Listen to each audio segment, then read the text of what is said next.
guys, and welcome back to another episode of Federico Talks Watches. Actually, today's not really an episode. It's more of an unscripted rant. Don't know how long it is, don't know how short it is, but I just needed to talk about the Nautilus and the Nautilus market today. But of course, before we get started, customary wristwatch check. I'm wearing the Rolex Submariner Hulk.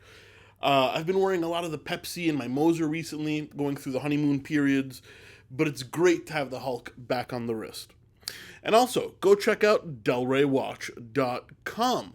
Lots of new watches in stock today. Rolex Explorer 2, Rolex Oyster Perpetual Grape Dial, a couple of new Panerais, a very cool electric-powered vintage Omega, all that and more at delraywatch.com, link in the description below.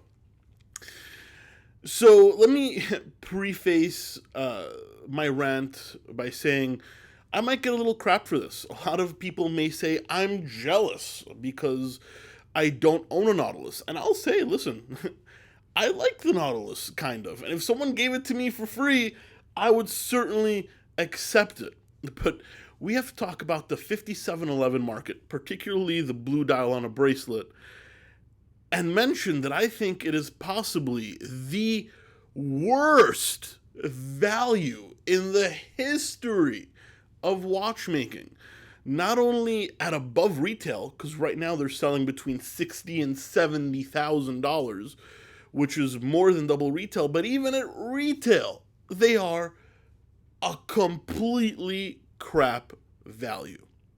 That doesn't change the fact that the market is what it is, and I'm well aware of that. I'm a watch dealer. If somebody wants to buy one, hell, call me up, I'll source you one, and we'll make it happen. But I'm talking from the guise of a watch enthusiast. Here we have one of the most iconic watches in the world, and I'm not taking that away. It's a Gerald Genta design, made by the number one watch brand in the world, Patek Philippe.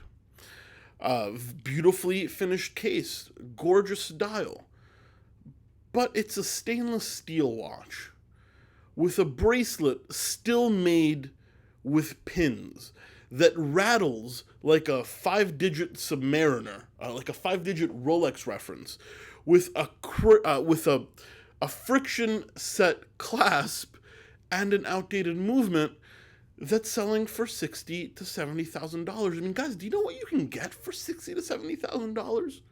A Lange datograph, the best chronograph ever made. You can get Patek Philippe perpetual calendars in precious metal. You can get many FP Journes. You can get 7 Rolex Submariners. I mean, here's the thing. It's all hype, and it's being driven in every direction from guys like Kevin O'Leary. And as much as I love Shark Tank, Kevin O'Leary's a real moron, telling people it's the best investment watch to get. Yeah, it's the best investment watch to get if you're a famous person and you can get it at retail, but at $70,000, I'm not saying it won't go up, but it's just an awful value. And that's just it. Kevin O'Leary, you may be an investor, but you're certainly not a watch enthusiast. I mean, all you've got are the heavy-hitting pieces so you can show off and make money on them. And yeah, okay, might be a little hypocritical with a Hulk on my wrist and the fact that I am a dealer. You know, I make money selling watches, but I'm also a watch enthusiast. And I don't know any enthusiast in their right mind that'll say the Patek Philippe Nautilus 5711 is worth the mid-30s, let alone the $60,000 to $70,000. It just isn't. My rant's not going to change that. You know, buyers are going to keep buying it. It's still going to be highly in demand, but I'm convinced these aren't real watch buyers. These are people obsessed with status. These are flippers trying to make a few dollars. And you know what? I'm all for the free market economy. I don't dislike flippers. I'm a flipper. If you like status, go ahead. But I'm not going to sit here as a real watch lover and tell you the Nautilus is worth that kind of money, because honestly, it just isn't. Outdated construction, outdated movement, no precious metal, and it's not even that rare. I mean, there's probably over 100,000 made. It's not even that rare, it's just the demand is super high. Is the market going to crash when the demand comes back to earth and people realize they actually made these by the hundreds, thousands, hundreds of thousands? I don't know if that's ever going to happen. I'm not going to sit here and stipulate, but it's not even rare. The one thing that people say it is, it's not. It's in demand, and demand is superseding supply, but the amount in existence isn't even rare. And this just drives me nuts.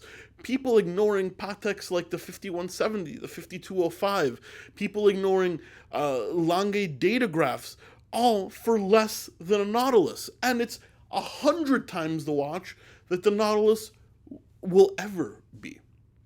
Anyway, enough of me ranting. I just wanted to get that off my chest. This is unedited, it's unscripted. It's purely my opinion. I don't know how you guys will take it. But yeah, I just, that's how I feel, and I figured I'd share it on the channel. Anyway, guys, thank you so much for sticking with me for this rant. Hopefully you found it enjoyable. Give it a thumbs up if you did, and don't forget to subscribe so you don't miss any content. Usually more scripted and informative content, not just angry rambling. But thank you so much, and I'll catch you in the next one. Take care.